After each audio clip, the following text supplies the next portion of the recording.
আসসালামু আলাইকুম, দেখছিলেন Bangla vision world news headline. বাংলাদেশের বর্তমান সরকারকে অস্থিতিশীল করতে ষড়যন্ত্র করছে ভারতের গোয়েন্দা সংস্থা র। সম্প্রতি এমন বিস্ফোরক তথ্য ফাঁস করেছে জার্মান ভিত্তিক সংবাদ মাধ্যম দ্য মিরর এশিয়া। এক প্রতিবেদনে তারা বলছে 5 আগস্টের পর থেকেই বাংলাদেশের বিভিন্ন ইস্যুতে প্রত্যক্ষ এবং পরোক্ষভাবে তৎপরতা চালিয়ে যাচ্ছে ভারত। এতে বলা হয়েছে, এই মুহূর্তে ভারতের অগ্রাধিকার হলো তরুণদের কোনো দল গঠনের সুযোগ না দিয়ে বর্তমান সরকারকে অস্থিতিশীল করার চেষ্টা চালানো। বিস্তারিত মীর ফজলে রাব্বির ডেস্ক রিপোর্টে।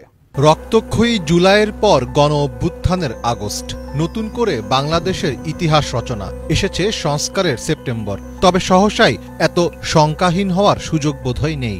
অন্তত চলমান ইস্যুতে ভারতের অতি তৎপরতা তেমনটাই বার্তা দিচ্ছে। শেখ হাসিনোত্তর বাংলাদেশ নিয়ে ভারতীয় গোয়েন্দা সংস্থার র একের পর এক পরিকল্পনা বাস্তবায়ন করছে বলে রিপোর্ট করেছে জার্মানির বন ভিত্তিক সংবাদ মাধ্যম দ্য মিরর এশিয়া। পত্রিকাটির প্রতিবেদনে বলা হয়েছে, বাংলাদেশকে নিয়ে ভারতের প্রথম প্রজেক্ট 1 সেপ্টেম্বর থেকে 30 নভেম্বর পর্যন্ত সময়ের জন্য। এই প্রজেক্টের উদ্দেশ্য হল ডক্টর ইউনূস সরকারের ওপর ইসলামপন্থীরা ভর করেছে এমন বয়ান হাজির করানো। প্রতিবেদনে বলা হয়, বাংলাদেশে আন্দোলনকারীদের সাথে হিজবুত তাহরির সংশ্লিষ্টতা প্রমাণ ও জনগণের মধ্যে ভয় তৈরি করার ব্যাপারে সবচেয়ে বেশি গুরুত্ব দেওয়া হচ্ছে। এক্ষেত্রে টার্গেট করা হচ্ছে তরুণ বামপন্থী নেতাদের। ইতোমধ্যে মার্কিন বিরোধী 3 জন বামপন্থী সাবেক ছাত্রনেতার সাথে দিল্লিতে কর্মরত একজন সাংবাদিক দীর্ঘ সময় কথা বলেছেন বলেও জানানো হয়। প্রতিবেদনে আরও বলা হয়, এই মুহূর্তে ভারতের অগ্রাধিকার হল তরুণদের কোনো দল গঠনের সুযোগ না দিয়ে বর্তমান সরকারকে অস্থিতিশীল করার চেষ্টা চালানো। ইতোমধ্যে রয়ের অভ্যন্তরে একটি উপগ্রুপ তৈরি করা হয়েছে, যার কাজ হচ্ছে বাংলাদেশের এই মিশন সম্পন্ন করা।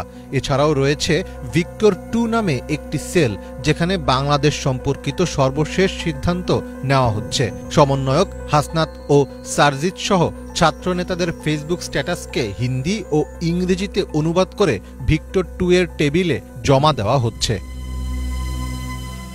মিরর এশিয়ার প্রতিবেদনে বলা হয়েছে, গত 16 জুলাই যখন হাসিনা সরকার শিক্ষার্থীদের দেখামাত্র গুলির নির্দেশ দেন, তখন ধীরে ধীরে পরিস্থিতি সরকারের অনুকূলে চলে যায়। পরে শেখ হাসিনার বিশেষ অনুরোধ ও ভারতের নিরাপত্তা উপদেষ্টার সরাসরি তদারকিতে বাংলাদেশে র এর প্রশিক্ষণপ্রাপ্ত 400 কর্মকর্তা ঢাকায় যান। তাদের ভাষায়, কাশ্মীরি কায়দায় আন্দোলন দমন করে তারা দিল্লি ফেরেন 28 জুলাই। কিন্তু পরবর্তী পরিস্থিতি নিয়ে র ওয়াকিবহল ছিল না। প্রতিবেদনে বলা হয়, র 5 আগস্টের পর 10 আগস্ট সংখ্যালঘুদের সমাবেশের আড়ালে একটি প্রতিবিপ্লব করার পরিকল্পনা করে। তার জন্য বিপুল সংখ্যক ভারতীয় সাংবাদিকও সেদিন ঢাকায় উপস্থিত ছিলেন। সেটি ব্যর্থ হলে দ্বিতীয় কুর পরিকল্পনা করা হয় 15 আগস্ট, কিন্তু সেটিও ব্যর্থ হয়। রিপোর্টে বলা হয়েছে, হাসিনা বর্তমানে ভারতের অভ্যন্তরীণ গোয়েন্দা সংস্থা ইন্টেলিজেন্স ব্যুরোর সুরক্ষিত একটি ভবনে থাকছেন। সেখানেই বিভিন্ন হাই প্রোফাইল মিটিং করছেন তিনি। বাংলাদেশের সাবেক এই প্রধানমন্ত্রীর মনোবল ফিরিয়ে আনার জন্য তার সাথে নিয়মিত সাক্ষাৎ করছেন তার কন্যা সাইমা অজেদ পুতুল। ভারতেই শেখ হাসিনা দীর্ঘ সময় থাকবেন বলেই ধারণা করা হচ্ছে। এদিকে ভারতে চলমান বহুজাতিক বিমান মহড়ায় যোগ দিতে অস্বীকৃতি জানিয়েছে বাংলাদেশ। মহড়ার দ্বিতীয় পর্বে যোগ দেওয়ার কথা থাকলেও শেষ মুহূর্তে বদলে গেছে সিদ্ধান্ত। যুদ্ধ বিমান সরিয়ে নিলেও পর্যবেক্ষক হিসেবে এই অনুশীলনে অংশ নেবে বাংলাদেশ বিমান বাহিনীর কর্মকর্তারা। এমন খবর প্রকাশ করেছে ইন্ডিয়া টুডে সহ ভারতের বেশ কয়েকটি গণমাধ্যম। গণ অভ্যুত্থান পরবর্তী সময়ে দুই দেশের সম্পর্কে চলছে গভীর টানাপোড়েন। এর মধ্যে ভারতীয় মহড়ায় বিমান না পাঠানোর সিদ্ধান্তে পারস্পরিক তিক্ততা আরও বাড়ার শঙ্কা করা হচ্ছে। হাফিজুল ইসলামের ডেস্ক রিপোর্ট। ভারতের আকাশে উড়বে বাংলাদেশের যুদ্ধবিমান। 18টির বেশি দেশের 66টি যুদ্ধবিমানের সাথে যোগ দেবে আমাদের C-130। সবকিছু ঠিক থাকলেও ভারতের আয়োজনে যোধপুরে শুরু হওয়া বহুজাতিক মহড়ায় বিমান না পাঠানোর সিদ্ধান্ত নিয়েছে বাংলাদেশ। এমন তথ্য প্রকাশ করেছে ইন্ডিয়া টুডে সহ বিভিন্ন ভারতীয় গণমাধ্যম। স্বৈরাচারী শেখ হাসিনার পতনের পর থেকেই টানটান উত্তেজনার মধ্যে আছে দুই দেশের সম্পর্ক। এমন অবস্থায় বিমান প্রত্যাহারের বিষয়টি কি ভারতের বিরুদ্ধে কৌশলী কোনো জবাব? দিল্লির আমন্ত্রণ আগের মতো গুরুত্ব না দেওয়ার কারণ কি হতে পারে? ভারতীয় বিমান বাহিনীর ইতিহাসে এখন পর্যন্ত সবচেয়ে বড় এয়ার এক্সারসাইজ ইভেন্টের নাম তরঙ্গ শক্তি। মিত্র দেশগুলোর মধ্যে সামরিক সহযোগিতা বৃদ্ধির লক্ষ্যে এমন আয়োজন করা হয়েছে বলে জানিয়েছিলেন দেশটির বিমান সেনার উপপ্রধান এয়ার মার্শাল এপি সিং। এই যুদ্ধ মহড়া থেকে বাংলাদেশের বিমান সরানোর সিদ্ধান্ত নিয়ে চলছে নানা রকম জল্পনা কল্পনা।